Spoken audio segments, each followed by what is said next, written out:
कैसे हैं आप सब लोग। मेरा नाम रिचा है और मेरे चैनल पर आप सभी का स्वागत है। इससे पहले वाली वीडियो में हमने लीडरशिप की ट्रेडिशनल थ्योरीज के बारे में पढ़ा था, जो थी ग्रेट मैन थ्योरी और ट्रेड थ्योरी। आज हम लीडरशिप की बिहेवियरल थ्योरीज के बारे में पढ़ेंगे और ये थ्योरीज भी एग्ज़ाम पॉइंट ऑफ व्यू से बहुत ही ज़्यादा इम्पोर्टेंट है। सो प्लीज़ आज की क्लास पर फोकस कीजिएगा। Okay. In contrast with trade theory, behavioral theory attempts to describe leadership in terms of what leaders do.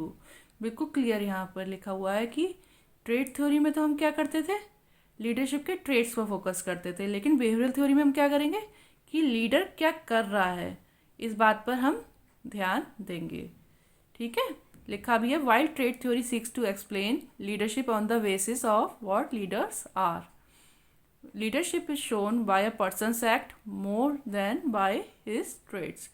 Leadership theory के अंदर, बिहेवियरल थ्योरी के अंदर कैसे शो किया जाता है, पर्सन वहाँ पर क्या कर रहा है, एक लीडर क्या कर रहा है। जबकि ट्रेड थ्योरी में उस देखा जाता था कि उसके क्या कैरेक्टरिस्टिक्स हैं, क्या क्वालिटीज़ हैं, या फिर हम कह सकते हैं उनके ट्रेड्स पर फोकस किया जाता था।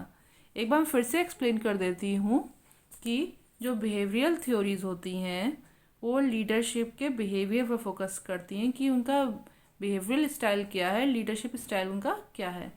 जबकि लीडरशिप ट्रेड थ्योरीज जो होती थी वो लीडर की ट्रेड्स पर डिपेंड करती थी। क्लियर।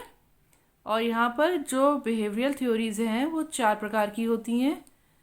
वो पहली है the Ohio State University leadership studies, second Michigan university leadership studies, third managerial grade, fourth liquors 4 systems of management. ये सभी बहुत ज़्यादा इम्पॉर्टेंट हैं और सबसे ज़्यादा इम्पॉर्टेंट मैनेजरियल ग्रेड है। आज हम जिस स्टडी के बारे में बात करेंगे वो है the Ohio State University leadership studies. तो इन स्टडी के अंदर रिसर्चर्स ने क्या किया, in the late 1940s researchers at Ohio State University USA did a series of extensive studies on leadership. Ohio State जो स्टडी थी लीडरशिप, बिहेवियरल लीडरशिप की, उसमें लेट 1940s में जो ओहियो स्टेट यूनिवर्सिटी USA के रिसर्चर्स थे उन्होंने leadership का व्यापक अध्ययन किया। और ये रिसर्चर्स अलग अलग फील्ड्स थे और ये फील्ड थी साइकोलॉजी, सोशलॉजी और इकोनॉमिक्स। तो रिसर्चर्स ने इसके अंदर क्या किया, the researchers developed and administered a questionnaire in military and non military organization. Researchers ने इसमें एक क्वेश्चनर डेवलप किया और उन्हें मिलिट्री और नॉन मिलिट्री ऑर्गेनाइजेशंस में डिस्ट्रीब्यूट किया। The purpose was to assess subordinates perceptions of their leaders behaviour. और इस स्टडी का पर्पस क्या था कि सबऑर्डिनेट्स का हम परसेप्शन जान सके लीडर्स के बिहेवियर के बारे में, कि सबऑर्डिनेट जो उनके लीडर हैं उनके बारे में क्या परसेप्शन रखते हैं। These studies identified over 1,000 forms of leaders' behavior but narrowed down to the following 2 most significant ones. In studies के द्वारा बहुत सारे लीडरशिप बिहेवियर्स की फॉर्म सामने आई, पर इन्हें जो बहुत ज़्यादा इम्पोर्टेंट बिहेवियर थे लीडरशिप के वो थे, पहला था इनिशिएटिंग स्ट्रक्चर, दूसरा कंसिडरेशन। तो जो पहला लीडरशिप बिहेवियर था वो जैसे कि यहाँ लिखा है, इनिशिएटिंग स्ट्रक्चर बिहेवियर था the behaviour of leaders which define the leader subordinate role so that everyone knows what is expected.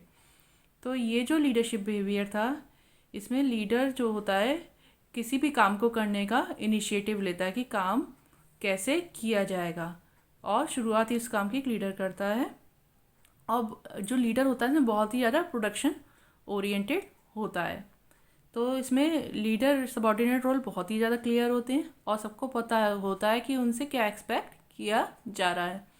Establish formal lines of communication, इसमें जो कम्युनिकेशन की लाइंस होती हैं एक फॉर्मल वे में कम्युनिकेशन होता है सबऑर्डिनेट्स और लीडर्स के बीच में।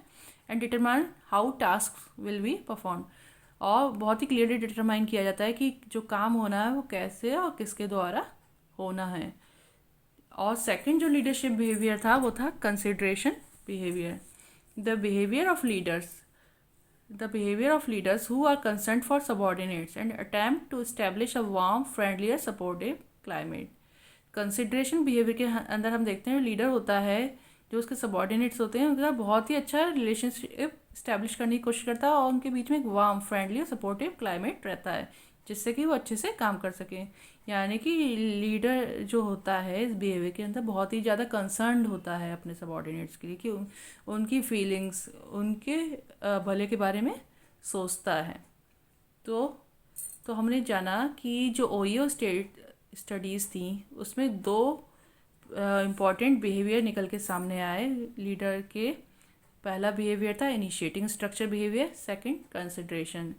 हम कह सकते हैं कि इनिशिएटिंग स्ट्रक्चर वो स्ट्रक्चर था जहाँ पर लीडर बहुत ही ज़्यादा अपने काम के प्रति समर्पित था, यानी कि जो लीडर था प्रोडक्शन ओरिएंट था। और कंसिडरेशन बिहेवियर जो था उसमें एक लीडर अपने सबॉर्डिनेट्स के ज़्यादा बहुत ही फ्रेंडली है। ये दो तरह के बिहेवियर बहुत ओयो स्टेट में निकल के सामने आए।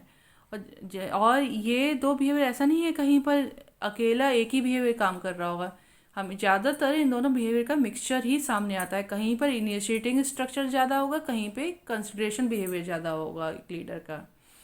तो the findings of Ohio State leadership studies suggest that effective leaders possess a strong ability to work with others. जो फाइंडिंग्स थी ओयो स्टेट लीडरशिप स्टडीज़ की वो बताती हैं कि जो इफ़ेक्टिव लीडर होता है उसके अंदर एक ऐसी एबिलिटी होती है कि वो दूसरों के साथ अच्छे से इफ़ेक्टिवली काम कर सके and build a cohesive team, और ऐसी टीम बना सके जो अच्छे से काम कर रही है और गोल्स को अचीव करने के लिए समर्पित है। That is balanced with the capability to create structure within which activities can be accomplished. ऐसी टीम लीडर बनाता है कि वो एक ऐसा स्ट्रक्चर क्रिएट कर सके, उनके अंदर ऐसा स्ट्रक्चर क्रिएट करने की कैपेबिलिटी हो जिसके अंदर सारी एक्टिविटीज़ अकम्प्लिश की जा सकें किसी भी ऑर्गेनाइजेशन की। तो ओयो स्टेट लीडरशिप स्टडीज़ के अंदर इतना ही था। अब हम नेक्स्ट मिशिगन स्टडीज़ के बारे में नेक्स्ट वीडियो में पढ़ेंगे।